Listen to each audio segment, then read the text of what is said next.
하나님 말씀 요한계시록 6장 1절로 17절 봉독 올립니다.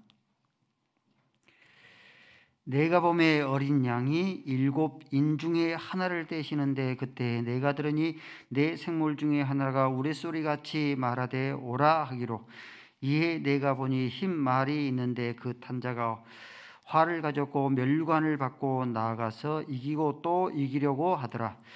둘째 인을 떼실 때 내가 들으니 둘째 생물이 말하되 오라 하니 이에 다른 붉은 말이 나오더라. 그 탄자가 허락을 받아 땅에서 화평을 제하여 버리며 서로 죽이게 하고 또 큰 칼을 받았더라. 셋째 인을 떼실 때에 내가 들으니 셋째 생물이 말하되 오라 하기로. 내가 보니 검은 말이 나오는데 그 탄자가 손에 저울을 가졌더라. 내가 네 생물 사이로부터 나는 듯한 한 음성을 들으니 이르되 한 데나리온의 밀 한 대요 한 데나리온의 보리 석 대로다. 또 감람류와 포도주는 해야 채치지 말라 하더라. 넷째 인을 떼실 때에 내가 넷째 생물의 음성을 들으니 말하되 오라 하기로. 내가 보매 청황색 말이 나오는데 그 탄자의 이름은 사망이니 음부가 그 뒤를 따르더라.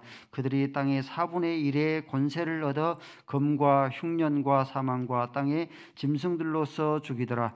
다섯째 인을 떼실 때에 내가 보니 하나님의 말씀과 그들이 가진 증거로 말미암아 죽임을 당한 영혼들이 제단 아래에 있어 큰 소리로 불러 이르되 거룩하고 참되신 대주제여, 땅에 거하는 자들을 심판하여 우리 피를 갚아주지 아니하시기를 어느 때까지 하시려나이까 하니 각각 그들에게 흰 두루마기를 주시며 이르시되 아직 잠시 동안 쉬되 그들의 동무들과 형제들도 자기처럼 죽임을 당하여 그 수가 차기까지 하라 하시더라.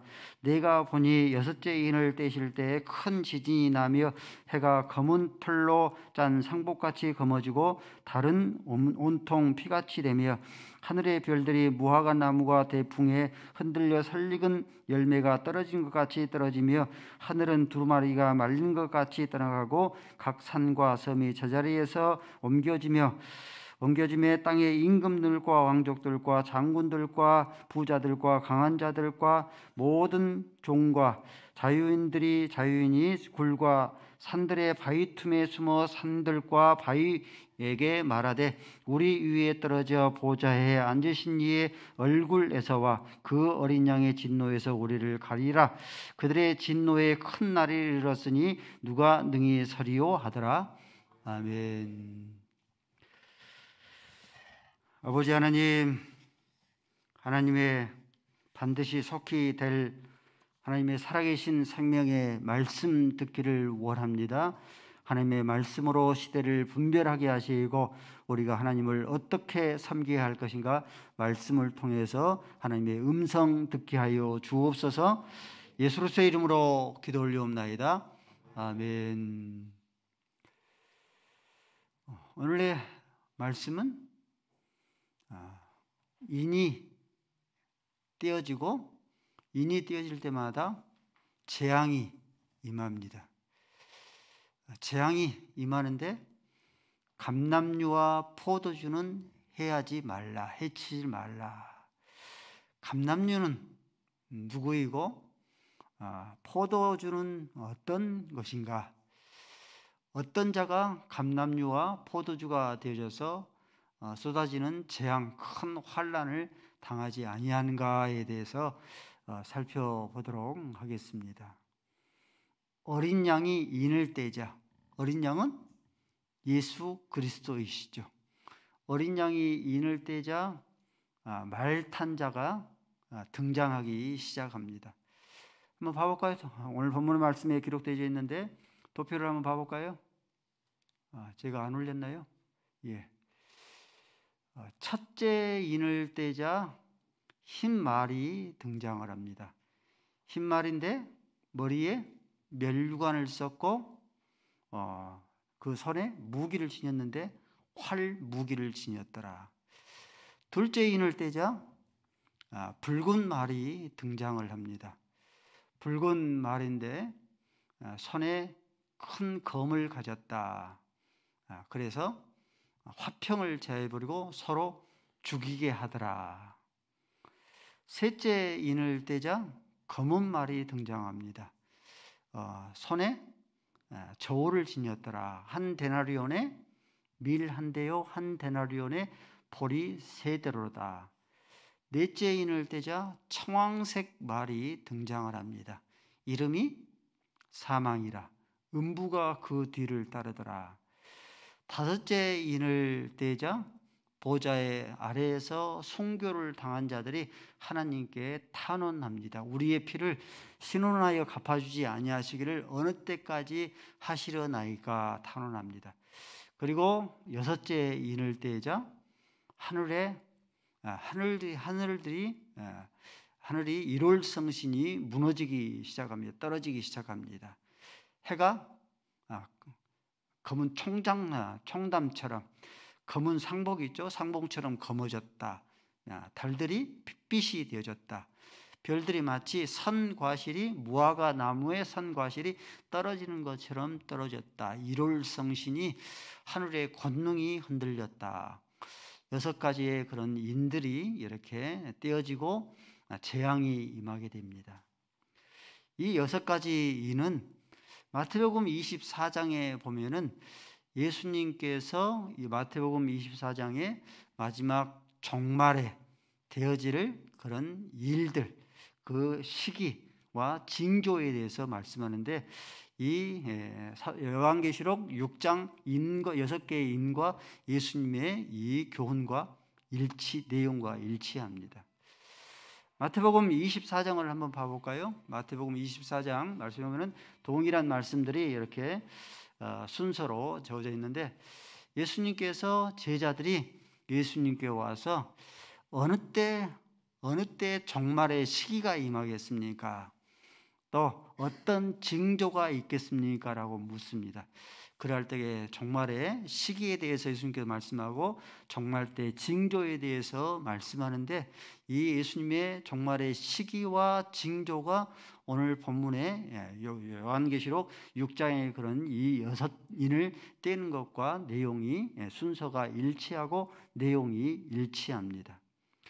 먼저 예수님께서 마태복음 24장 4절로 6절 말씀에 적그리스도가 출현하게 될 것이라, 거짓 선지자들이 많이 일어나게 될 것이라 4절 5절 말씀에 그렇게 말씀했는데 그 말씀이 기록되었는데 역시 이렇게 되어져 있고요.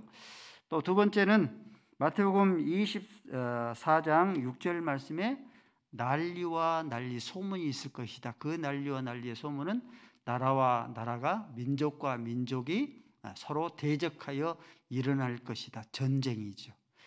세 번째는 예수님께서 마태복음 24장 7절 말씀에 첫째에 지진도 있지만은 첫째에 기근과 흉년이 있을 것이다 있는데 말씀이 있고요. 네 번째는 마태복음 24장 9절 말씀에 너희를 환난에서 넘겨줄 것이다. 그러므로 많은 순교자들이 임하게 될 것이다. 그리고 다섯 번째는 마태복음 24장 29절 말씀에 역시 예수님께서 말씀하실 때 이 7인에 떼어진 것처럼 해가 총당같이 어머질 것이다. 달이 핏빛처럼 범하게 될 것이다. 별들이 마치 무화과의 선과실이 대풍에 큰 바람에 흔들려서 떨어지는 것처럼 떨어지게 될 것이다. 어떻습니까? 예수님의 이 종말에 대한 시기와 그 순서와 그 징조와 오늘 본문의 요한계시록의 그런 6장의 그 내용과 순서와 일치합니다. 요한계시록 6장과 마태복음 24장을 한번 비교해 보겠습니다. 보시면은 첫째 인을 떼니까 흰말이 등장하잖아요. 흰말이 등장하는데 예수님께서는 마태복음 24장에 거짓 선지자, 그러죠? 거짓 선지자가 많이 일어나게 될 것이고 또한 거짓 선자들이 일어나게 될 것이라 말씀하죠. 둘째 인을 떼니까 붉은 말이 등장하잖아요. 붉은 것은 전쟁이죠. 예수님께서 나라와 나라가 민족과 민족이 대적하여 일어나게 될 것이라 말씀했죠. 세 번째 인을 떼자 이제 검은 말이 중요하죠. 검은색은 기근 흉년을 말하죠. 마태복음에서도 역시 마찬가지로 첫째 기근과 흉년이 있을 것이다 말씀합니다. 다섯째 인을 때리니까 청황색 말이 등장하잖아요. 청황색 말은 그 따른 것이 생명이 그에 따른 이름이 사망이다. 음부가 뒤따른다. 그러므로 기근과 흉년과 전쟁으로 말미암아서 인류의 4분의 1이 죽임을 당하게 될 것이라. 다섯째 인을 떼자 하나님의 보좌 안에서 죽음을 당한 자들이 하나님 앞에 탄원하잖아요. 그러는데 마찬가지입니다. 마태복음에도 환난으로 너희를 넘겨주겠고, 예수님의 말씀이죠. 환난으로 너희를 넘겨주겠고, 그러면 많은 사람들이 순교를 당하게 됩니다.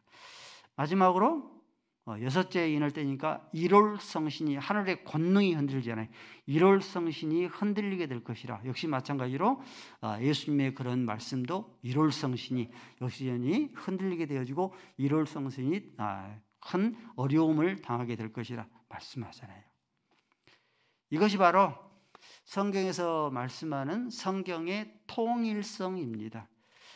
마태복음 이 말씀은 사복음서는 지금 이제 AD 30년 전에 기록된 것이고, 요한계시록이 요한계시를 받을 때에는 거의 이제 AD 100년에 기록된 말씀이잖아요.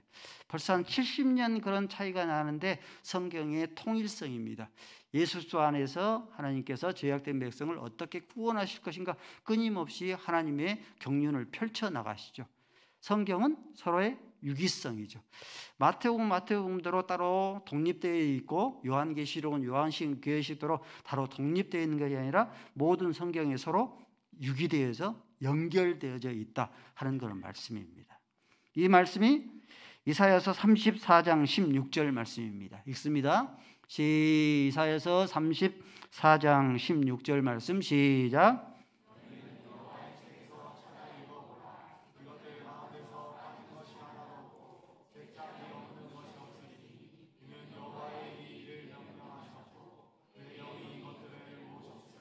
아멘. 성경이 짝이 없는 것이 하나도 없다. 그러므로 여러분들 가장 바른 성경 해석 방법은요, 성경을 성경으로 해석하는 방법이에요. 가장 건강한 성경 해석 방법입니다. 근데 대부분의 이단들이 성경을 어떻게 해석하냐면 성경을 성경으로 해석하지 아니하고 자의로 해석하거든요. 사사로이 성경을 해석하다가 이단의 교주가 되어지고 이단의 미혹돼서 빠지게 되어집니다. 이 말씀이 베드로후서 1장 20절 말씀입니다. 베드로후서 1장 20절 말씀, 이런 말씀이 있습니다. 먼저 알 것은 성경의 모든 예언은 사사로이 풀 것이 아니다. 21절 말씀에 예언은 언제든지 사람의 뜻으로 낸 것이 아니요 오직 성령의 감동하심을 받은 사람들이 하나님께 받아 말한 것이기 때문이다. 그러므로 성경을 자의로 해석하면 안 돼요. 성경은 상징적인 그런 내용들로 많이 기록되어져 있기 때문에 성경이 자의로 해석하지 않고 사사로 해석하지 않고 성경이 어떻게 성경을 해석하는가에 대해서 성경이 가는 것만큼 가고 성경이 멈추는 데서 멈추는 것, 그것이 성경을 가장 바르게 해석하는 성경 해석 방법 가운데 하나입니다. 여섯째 인이 떼어지는데요, 구체적으로 어떤 의미가 있는지 살펴보도록 하겠습니다. 먼저 첫째 인을 떼자 흰말이 등장을 합니다. 흰말 탄자가 흰말을 타고 그 흰말 위에 탄자가 등장하는데 머리에 멸관을 썼고 무기를 지녔는데 그 무기가 활을 가졌다. 그래서 혹자는 이것을 해석할 때에 이 첫째 흰말을 탄 자가 메시아 예수 그리스도시다라고 이렇게 해석하곤 합니다. 그 근거로 요한계시록 20장 11절 말씀이니까 예수님께서 백마를 타고 심판주로 이 땅에 재림하시기 때문에 흰말, 백말은 무조건 예수 그리스도다라고 이렇게 해석하곤 합니다. 근데 대부분의 성경학자, 종말 학자들은 이 흰말을 탄 이 탄자는 예수 그리스도를 가장한 적그리스도다라고 그렇게 표현을 합니다. 예수 그리스도께서 백마를 타고 이 땅에 심판주로 오시니까 이 적그리스도도 자기를 메시아로 가장, 광명한 천사로 가장하기 위해서 자기도 흰말을 타고 등장하는 겁니다. 예수님의 무기는 뭡니까? 예수님의 무기는 좌우의 날선 검이죠. 예수님의 무기죠. 그렇죠? 근데 이것을 또 가장하기 위해서, 흉내내기 위해서 이 흰말 탄 자도, 적그리스도도 무기를 가지고 오는데 좌우의 날선 검이 아니고 활을 가지고 나오죠. 근데 이 활에 대해서 에레미야서 49장 35절 말씀이니까 활은 악한 자의 무기라 했어요. 또 호세아서 7장 16절 말씀이니까 활은 속이는 화살이라 했습니다. 이 활은 적그리스도가 가지고 있는 그런 무기입니다. 그러므로 첫째 인을 뗄 때에 흰말이 등장한다 하는 것은, 이것은 이제 재난의 시작을 지금 알리는 그런 신호탄과 같은 것인데, 종말의 때가 되면은 거짓 선지자, 특별히 적그리스도가 등장합니다. 이 적그리스도에 대해서는 역사적으로 많이 상징된 그런 인물들이 있어 왔습니다. 애굽의 바로 왕, 적그리스도다. 바벨론 제국의 느부갓네살 왕, 이것이 적그리스도다. 또 이 노마의 황제 시저가 적그리스도다. 이렇게 해석하기도 했는데요. 중세에 들어서 노마 교황청 교황이 적그리스도라고 해석하는 것이 굉장히 많이 있어요. 종교개혁을 일으켰던 존 칼빈도 교황이 적그리스도다 이렇게 했고, 우리 개신교의 교리문답에 아주 중요한 위치를 차지하고 있는 웨스트민스터 25장에 보면은 이 교황이 적그리스도다라고 그렇게 해석을 했습니다. 영국에 성공회가 있죠, 침례교가 있죠, 성결교가 있죠, 웨슬러 있죠. 웨슬러가 있고 또 노이드 존슨이라 아주 유명한 그런 성경 주석가가 있습니다. 노이드 존슨도 이 교황이 적그리스도라고 그렇게 표현을 했고, 이 로마 교황청은 마귀가 창출해낸 아주 최고의 그런 걸작품이다라고 그렇게 해석을 하곤 했습니다. 제가 로마 가톨릭은 교황은 적그리스도다 단정하지는 않습니다. 그러나 이 로마 교황청은, 가톨릭은, 교황은 그만큼 위험한 그런 집단이기 때문에 우리가 앞으로도 계속 종말의 시대를 살고 있기 때문에 이런 로마 교황청, 가톨릭의 그런 움직임, 교황의 그런 움직임을 눈여겨 살펴볼 필요가 있는 겁니다. 첫째 인을 뗄 때의 흰말은 바로 적그리스도를 가리킵니다. 둘째 인을 떼니까 붉은 말이 등장을 하죠. 붉은 말이 등장하는데 검을 가지고 등장을 합니다.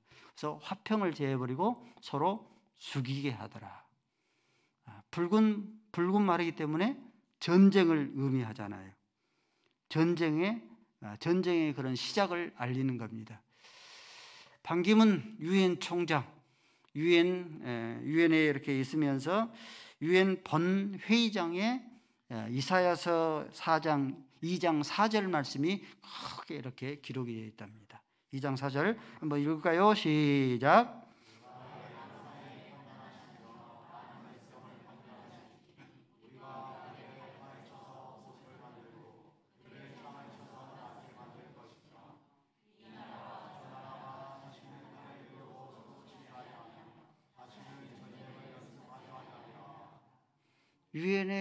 유엔의 로망이죠. 칼을 쳐서 보석을 만들고, 창을 쳐서 낫을 만들고, 이 나라와 저 나라가 쳐서 다시는 전쟁을 연습하지 아니하고 전쟁을 연습하지 아니하리라. 이것이 유엔의 바람이고 소망인데요. 그런데도 불구하고 전쟁 역사, 인류 전쟁사를 연구한 그런 교수에 의하면은 인류가 많은 수천 년의 그런 세월을 지난 동안에 인류 역사 속에서 전쟁을 하지 않는 날은 1년 300일밖에 안 된대요. 끊임없이 전쟁을 끊임없이 연습하고 끊임없이 나라와 나라가 민족이 전쟁을 치른 것이죠. 지금 미국이 전략 전술 핵무기가 몇 개나 있겠습니까? 3만 개 정도 있습니다. 3만 개가 있으면은 지금 지구 있잖아요. 지구를 40번 완전히 없앨 수 있는 그 액수랍니다. 수소폭탄이 하루에 6개씩 만들고 있는데 한 개의 수소폭탄이면은 30억을 죽일 수 있대요. 엄청난 아시죠?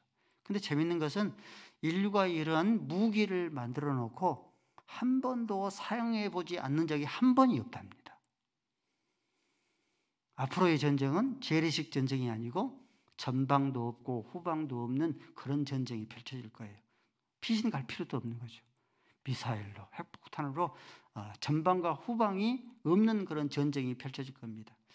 지금 러시아와 우크라이나가 끊임없이 전쟁을 치르고 있는데 어떻게 보면 나라와 나라의 그런 전쟁이 아니라 민족과 민족의 전쟁이에요. 그러니까 러시아가 많이 골리앗과 다윗의 싸움처럼 봐주고 있는 겁니다. 근데 앞으로는 민족과 민족의 전쟁이 아니라 나라와 나라의 그런 전쟁이 펼쳐지면은 더 이상의 재래식 전쟁이 아니라 전방도 없고 후방도 없고 미사일로 이런 핵무기로 인류가 파괴되어지는. 근데 이거 뭐라고 했어요? 예수님께서 이는 재난의 끝이 아니라 시작이다 말씀하고 있습니다. 세 번째 인을 떼자 검은 말이 등장을 합니다. 검은 말, 이 탄자의 손에 저울이 있는데 한 데나리온의 밀 한 대요, 한 데나리온의 보리 세 대로다. 검은색이니까 흉년, 기근을 가리켜요. 1데나리온은 노동자 하루의 품삯이라고 그랬죠. 노동자가 하루 종일 일을 해서 벌어서 얻은 그것이 어느 정도냐면은 탈곡되지 아니하는 밀 한 대예요. 여러분들 밀 한 대로 하루 이 성인 노동자 한 명이 먹으면 맞습니다. 탈곡되지 않는 보리 세대, 보리 세대 역시 마찬가지로 탈곡되지 않는 그런 보리 세대이기 때문에 노동자가 하루 먹으면 맞고 자기의 아내, 자식들을 부양할 수 없을 정도의 그런 기근이, 흉년이 임하게 될 것이라 말씀하고 있습니다. 대한민국은 얼마 전까지만 해도 가장 넘기 힘든 그런 고기가 보릿고개였죠. 기근과 흉년으로 허덕였습니다. 그런데 지금은 어떻습니까? 노동자가 하루 일하면 얼마 법니까? 최소한대로 요즘에 이제 조금만 몸만 부지런히 움직이면 10만 원 이상 벌잖아요. 25kg 쌀푸대 하나 얼마 쓸 겁니까? 요즘에 한 6만 원 정도? 그러죠? 그러면 6만 원이면 요즘에 밥도 많이 안 먹기 때문에 4인 가족이 보름, 길면은 한 달도 먹잖아요. 그렇죠? 그런데 노동자가 하루 종일 일해서 한 데나리온의 보리 세대요, 밀 한 대로다. 극심한 그런 이 기근과 흉년이 닥치게 되어지는 것이죠. 인류의 4분의 1은 풍족한 그런 삶을 삽니다. 그런데 인류의 4분의 3은 흉년과 기근에 휘달리게 된 겁니다. 유니세프 보고에 의하면은 하루에 먹지 못해서 기근으로 인해서 기아로 인해서 죽어가는 아이가 하루에 날마다 3,500명이 죽어갑니다. 한 달이면은 25만 명이 죽어가요. 1년이면은 400만 명이 어린이가 먹지 못해서 기아로 해서 죽어가게 된 거죠. 종말이 닥칠수록 이런 기근과 흉년이 극심하게 우리에게 닥칠 것입니다. 다섯째 인을 떼자 순교자가 등장합니다. 하나님의 보좌에 앉아서 우리의 피를 신원하여 갚아주지 아니하시기를 어느 때까지 하시겠나이까. 이 순교자 속에는 가인에게 죽임을 당한 아벨도 있을 것이고 유대인에게 돌을 맞아 죽은 스데반도 있을 것이고 또 손양원 목사님의 두 아들 동인이와 동식이도 있을 것이고 샘물교회의 그런 청년 목사님도 있을 겁니다. 우리의 피를 신원하여 주지 아니하시기를 어느 때까지 하시겠나이까. 끊임없이 탄원하는 거죠. 박멍이라는 그런 탈북자가 있는데 전향을 해서 이제 대한민국 국민이 되었는데 이 사람이 북한에 있으면서 기독교인들을 300명 이상 죽였답니다. 북한에서 가장 싫어하는 대상이 기독교인이 돼요. 그러니까 가장 잔인한 방법으로 기독교인들을 그렇게 순교를 시킨답니다. 사지를 묶어요. 그래서 양쪽 소를 끈을 매달아서 양쪽 소가 진행해서 그것이 뭐예요? 능지처참이죠. 그와 같은 방식으로 죽이고, 부모의 신앙의 정제를 이렇게 변하기 위해서 부모가 보는 앞에서 자식들을 죽인답니다. 이렇게 순교를 당한 자들이 하나님의 보좌 아래서 우리의 피를 신원하여 주시지 아니하시기를 어느 때까지 하시겠나이까. 그때 예수님께서 하늘에서 음성이 나서 너희들이 잠시 쉬라. 순교자의 수가 차기까지 기다리라 말씀하죠. 순교자의 영광이죠. 여러분들, 누가 이런 순교자의 영광을 차지하겠습니까? 순교자의 영광. 누가 이런 순교자의 영광을 차지하는가? 순교자의 영광은 순교자적 삶을 사는 자가 순교자의 영광을 차지해요. 사도 바울, 순교자의 그런 영광을 차지했죠.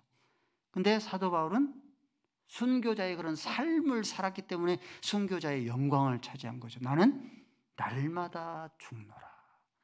날마다 죽은 그런 순교자의 삶이 이 사도 바울로 하여금 순교자의 영광을 차지하게 한 거죠. 손양원 목사님, 순교자의 영광을 차지하지 않습니까? 근데 순교자적 그런 삶을 살았어요. 사랑에 온전한 그런 순교자의 그런 삶이 순교자의 그런 영광을 차지한 거죠. 우리 행복한 교회 성도 가운데서 어떤 성도가 순교자적 그런 영광을 차지할 것인가? 순교자의 영광을 누가 차지해요? 순교자적 그런 삶을 사는 그런 성도가 이런 순교자의 그런 영광을 차지하는 것이죠.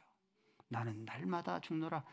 성질 자랑할 수 있잖아요. 혈기 낼 수 있잖아요. 그러나 나는 날마다 죽노라. 자기 혈기를 죽이는 자. 오늘 또 많이 빠졌는데 얼마나 좋습니까? 꽃들도 만발해 있는데 끊임없이 산과 들로 나가는데 나는 날마다 죽노라. 그래서 하나님 앞에 예배를 드리는 자기 자신을 쳐서 복종시키는 사람, 그 사람이 순교자의 영광을 차지한 거죠. 다음 세대를 위해서 내가 하나님의 미랄이 되어서 하나님의 순교자의 그런 삶을 사는 자, 하나님의 미랄이 되는 그런 삶을 사는 자가 순교자적 그런 삶을 사는 자가 순교자의 영광을 차지합니다. 행복한 교회가 순교자적 그런 삶을 살아서 순교자의 그런 영광을 차지할 수 있기를 바랍니다. 여섯째 인을 떼자 하늘의 권능이 흔들립니다. 해가 청단같이 검은 상복이 있죠. 검은 상복같이 해가 변하고 달이 핏빛같이 변하였다. 그 별들이 선 과실이 아직 익지 아니하는 그런 이 과실들이 큰 바람에 흔들려서 떨어지는 것처럼 별들이 떨어졌다. 하늘이 종이축이 말리는 것처럼 떠나갔다. 일월성신이 흔들렸다 말씀합니다. 혹자는 이 이제 본문의 구절을 영적으로 해석을 해서 하늘의 해와 달과 별들이 하늘에서 떨어졌다 하는 것은 교회의 그런 변질, 배도, 그 목회자들의 그런 변질, 배도로 그렇게 해석하곤 합니다. 이 해석도 가능합니다. 영적인 해석도. 그런데 이 해석이 육적인 그런 문자적인 그런 해석도 여전히 가능해요. 그 이유는 애굽에 10가지 재앙이 있을 때에 하늘이 총단같이 검어지지 않습니까? 예수님께서 운명하실 때에 3시간 동안이나 9시부터 12시까지 3시까지 그렇게 하늘이 검어지지 않았습니까? 충분히 가능하죠. 이렇게 큰 어려움이 있을 때에 임금들과 귀족들, 가진 자들, 부호가들, 재력가들, 권세자들이 바위 틈과 산의 바위에 틈어서 어린 양의 그런 진노에서 우리를 가리우라. 여러분들 이렇게 할 때에 이 어린 양의 진노에서 이들이 피할 수 있겠습니까? 수요일 예배 때 말씀을 드렸는데 세계 7대 부호가가 있답니다. 저커 버그라는 그런 사람인데 총 재산이 얼마냐면은 1212억 달러입니다. 억 달러입니다. 요즘에는 재산 정도 되려면은 억 갖고는 안 됩니다. 조 정도 돼야 돼요. 우리나라 돈으로 이렇게 환산해 보니까 156조 9,854억입니다. 대저택이 있고요. 방만 침실만 30개예요. 화장실이 30개입니다. 총 건축비만 해도 1,298억이 들었고 부지 매입비만 해도 2,206억이 들었습니다. 대저택 2개가 있고 이제 대저택 아래가 지하 벙커가 있는데 지하 벙커에는 뭐가 있냐면은 총기가 거기서 이제 악한 자들 탈취할 것 때문에 총기가 있고 금괴짝이 있답니다. 그리고 식량이 있고 물이 있고 자체 에너지가 있고 항생제가 있고 방독면이 있답니다. 억대 부자들, 억만장자들 절반 이상이 아포칼립스 보험. 요한계시록이 아포칼립스거든요. 요한계시록이 어느 성경에 보면은 아포칼립스인데 계시록, 이 계시의 시대, 종말 시대의 보험에 가입되어서 어린 양의 진노에 우리를 가리우라라고 그렇게 자긍하면서 산답니다.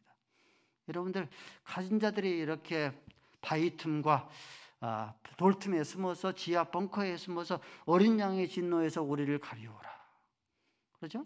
지하 벙커를 지어놓고 또 요즘에는 우주 시대이기 때문에 달나라를 피하여서 어린 양의 진노로부터 우리를 가리우라 하면은 어린 양의 그 진노에서 저희들이 가리움을 받을 수 있을 것인가? 그렇죠? 어떤 자만 어린 양의 진노에서 가리움을 받는가? 오늘 6절 말씀이에요. 6절 말씀이 누구예요? 이들은 감람류와 포도주는 해치 말라. 어린 양의 그런 진노에서 저들은 죄함을 받고 하나님의 보호하심을 받습니다. 그러면 이 감람류는 누군가? 감람류는 예수 그리스도 성도 저와 여러분을 가리켜요. 감람류는 올리브 나무죠. 올리브유 있죠. 그래서 구약의 왕과 선지자와 제사장이 왕직에 선지자직에 제사장직에 오를 때에 올리브 기름을 머리에 붓죠. 그래서 예수 그리스도라고 말씀하죠. 예수 그리스도 3직을 지녔는데 예수 그리스도란데 그리스도란 뜻이 기름 부음을 받는 자죠. 그러므로 감람류 누구예요? 예수 그리스도죠. 그리고 신약시대 제사장은 누굽니까? 신약시대 제사장은 바로 저와 여러분이 신약시대 제사장이죠. 그러므로 올리브로 감람류로 기름 부음 받는 자죠. 그러므로 저와 여러분이 감람류입니다. 포도주는 누구예요? 포도주 역시 예수 그리스도와 성도 저와 여러분 가르칩니다. 마태복음 26장 28절 말씀에 포도주를 예수님께서 저희들에게 건너주면서 받아 먹으라. 이것은 너희를 위한 나의 피 곧 언약의 피다. 예수님의 포도주 상징하는 그런 피를 예수님께서 흘려서 저와 여러분의 죄사함을 얻기 위해서 피 흘려서 죽으셨죠. 그러므로 이 포도주는 바로 예수 그리스도를 가리키고 저와 여러분을 가리켜요. 여러분들 전무후무한 그런 큰 환난이 우리에게 닥칠 것입니다. 어떤 자만 이 하나님의 어린 양의 그런 진노에서 보호함을 받는가? 감람류만 받습니다. 성령의 기름 부음을 받는 자만 그 하나님의 진노에서 면제를 받게 되는 것이고, 뿐만 아니라 어린 양의 피, 그 보혈의 피에 흘림 받는 그런 자들만이, 그 포도주로 어린 양의 피에 씻음 받는 자만이 그 진노에서 면제를 받게 되어집니다. 이 말씀을 여러분 가운데, 마음 가운데 굳게 믿으시고 굳게 붙잡을 수 있어져야 합니다. 이사야서 45장 1절로 3절 말씀을 읽고 말씀을 마치도록 하겠습니다. 이사야서 45장 1절로 3절 말씀 한번 읽어볼까요? 예, 시작.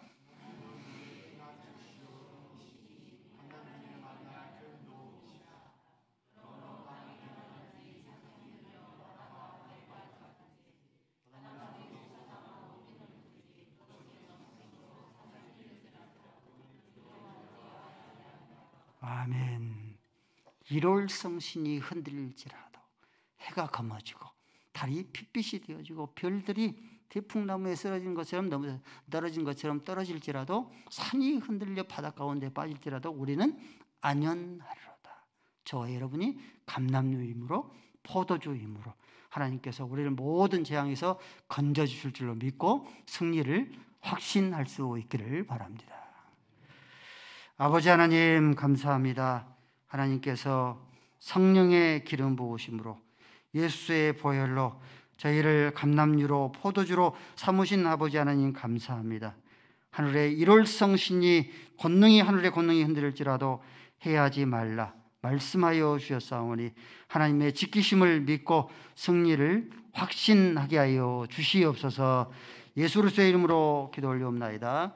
아멘.